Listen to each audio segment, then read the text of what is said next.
Hello, welcome to the podcast. I feel a musical connection coming on for the podcast, including a story about these folks and their band who are going to march for the new president.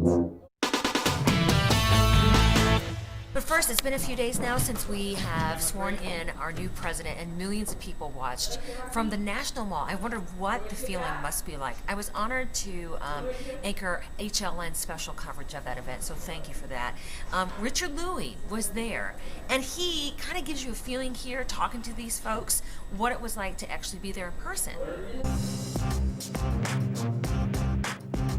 We're here on the National Mall right now. The inauguration just finished a matter of hours ago, and I'm here with the Brookses, and they've got not only their son, they also got their niece here, Nia, and this is Rinda, Christopher on Michael's back, and this is Michael right over here. And I want to start with you, Michael, because the question is, you have had Christopher, who's like 30 plus pounds on your back for 2 days, but why did you bring him? Because this is a very difficult, cold situation. Yeah, basically, like I said, it's part of history and stuff, and you only get so many opportunities in your lifetime to be a part of history. And I didn't know if this is his one chance or not, and I just wanted to make sure he gets out here and see at least the first black president and be a part of that. I'm in the newsroom now. That's Richard, where he's supposed to be. But during our special, which I was honored to anchor for you, Richard was supposed to be there on the mall with the crowds of people. We kept going to him. He wasn't there. In the show, it kept saying Richard Louie, and I asked the producer, he wasn't there. Finally, when he did show up and he talked to a lot of people, here's what that looked like for a second. Do I have you there? My goodness, what have you been through? Yes, you do. I tell you, but I finally made it, Rob. It's fantastic. But then finally, I just had to ask him, Richard, what happened to you? Where were you? What was your experience about not being able to get down there? What happened to you? I mean, was that the case? You had to go to the end of the train line to get on board? That's right. I got up at 3 a.m. this morning. I headed down to the train. I waited for about 45 minutes. It was packed wall to wall. I had to go to the end of the line and then come all the way back in. And I met a lot of interesting people that have come from all over the country, Alaska, Illinois. On the day that I am here at South Cobb High School Band, woo, they're doing their final practice before they go to play in the inauguration parade. I know the story, but I don't know if our podcasters know how you guys got this invitation. Well, when you think about applying to something, a lot of times it's the band director sitting there filling out paperwork and putting things together. But in this case, it was actually much different. We certainly led the students in that direction, but they are the ones who put their heart into this thing. They made expression cards. They described their passion to want to be in the parade. They made a video. They did lots of things such that the inaugural committee could really get to know our kids. It was incredible.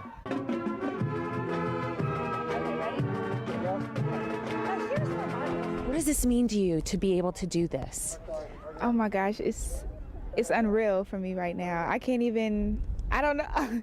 I'm going through practice and we have to get on the bus. It's like everything's going so fast, but I know that when I'm marching down the block, I'm just gonna take it all in because it's just too much to even. So pretend that I'm one of your people marching, okay? Okay, so you march over on here with me, right? Okay. Now we're going to pretend the cameras are the president, okay? Now, what am I supposed to be doing as I go by the president? You can't look at anybody. You just have to look straight, your head up. What if I caught a peek of the president? Can I do that? Nope, you stay focused. What? Stay I'm in the presidential parade and I can't look at the president. Nope, just look up, look straight. So what kinks do we have to work out today before you leave? The biggest kink today that we need to work out is the weather. What are your biggest concerns about the parade? It's going to be cold.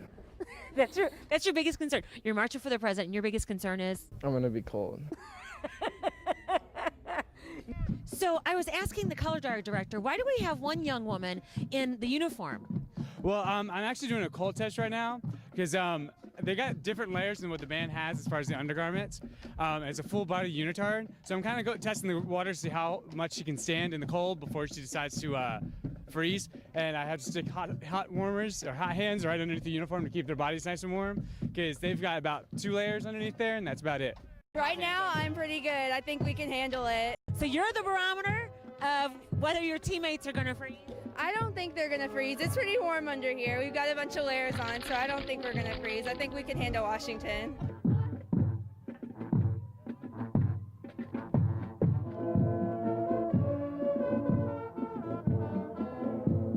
people at school who aren't in the band regard you guys differently now because of what has happened? Now they ask us all the questions of, oh, you guys gonna get to see Obama? Tell them we said hi. And usually they're like, okay, you're in the band. Okay, band geek. Now they're like, oh, you guys are so cool. We're gonna sneak on the bus and everything. Yay, so the band kids are the cool kids. Yes, we are the cool kids now. They're packed up and they're ready to go, and by the time you watch this, they will have already performed for the president. So I give you now their performance, the Blue Eagle Marching Band. Congrats, guys.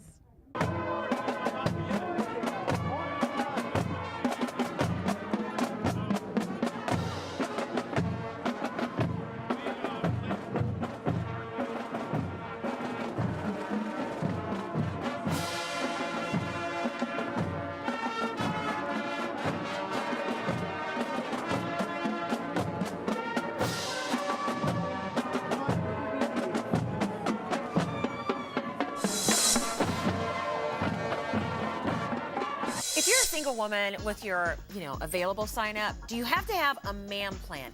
A man plan together are the things that you do to woo a man and not drive him away, not scare him. Whitney Casey, who I should divulge used to be a correspondent here at CNN, did her research on what the fellas think. It's nice to have you back. I'm so Good glad to be you. back here. Okay, so what kind of topics did you cover with the fellas? Because you went out and interviewed like hundreds of them. 250 men across the country, ages 20 to 50, from Soho to St. Louis. And I asked them everything that women want to know in terms of really that they'll never tell you. Things like, okay, so what do you really think about us when we show up on the first date and we look disheveled or we haven't slept? Or, our hair is a mess, or what about our scent? What do you really think about our perfume? What do you think about if we can't cook? What if we don't know anything about our car? What if we can't fix anything in the house? I mean, every reason that a man has ever used to break up with a girl, I find out why. Okay, so let's start with something that you mentioned there. Advice straight from the horse's mouth, the fellas. When it comes to things like perfume, the ladies like what you smell like. You would think that perfume would attract a man, so let's put some on, baby. Actually, most perfumes have very strong floral key notes, but men are generally attracted to vanilla, which is one of the cheapest, most easiest scents out there. Vanilla, they want you to smell like fresh baked goods. So in other words, if we're putting on floral scents, like gardenia, roses, or hydrangeas, we're lilies. putting it on for ourselves. Yes, and other women. Because other women love it. Oh, Robin, you smell so good. And then the man gets around and he's like, gosh, you smell like my grandmother. I was tickled at the purse rule because, for one, I have a purse that's large enough for a small child to fit in. And you said if you're dating, which I'm not, if you're dating, that you should go for a more dainty purse than the large child is in my yes, bag. I have a you don't want to carry, you don't want to look like you've arrived and that you can stay forever. So the rule that I have is that you should be able to fit your arm from your wrist to your elbow in your bag, and that's it. If it's any bigger than that, because everybody's proportional, so whatever your arm is will be smaller or bigger. I mean, I'm 6 feet, so my arm is bigger, I can carry a bigger bag. But if it's bigger than your elbow to your wrist, then it's too big and it's no longer it's baggage. It's like you're carrying around baggage. The guy wants to carry of the it emotional for you. kind. Yes. Gotcha. But people might ask, hey, is this really necessary in this day and age? Why doesn't he do what attracts me and let him come find me? Because the thing about, if you ever heard a woman say, well, I wasn't attracted to him, but then I started warming up to him because his mom said this or his dog does this, and you've never heard a man say, well, I wasn't attracted to her, but then I warmed up to her. You never hear that. You either hear, I liked her from the beginning, or I didn't. So it's immediate. So this is immediate. Men, they see it, they smell it, they touch it, they take it. And you've got to be there for the taking, and you've got to have yourself buttoned down. And once you do, then you can decide whether you even want the guy. So that's where the power comes from. You have all of your man plan down, and then you decide whether you want him in the end. So the single author is Whitney Casey, and I think you can find her, fellas, at her website, whitneycasey.com. The book is called The Man Plan for the ladies who are watching out here who want a man plan. Whitney Casey, thank you so much, Robin. Take care. I'm so glad to be back. Okay, so that's it for this podcast. Look, this high school band is big news. You got the local news doing their live trucks and everything. I see that they've wrapped it up, and congrats to them. And what an inspiration, right? So we thank you so much for watching, and I'll see you tomorrow morning. Deal? Deal? I gotta go get warmed up.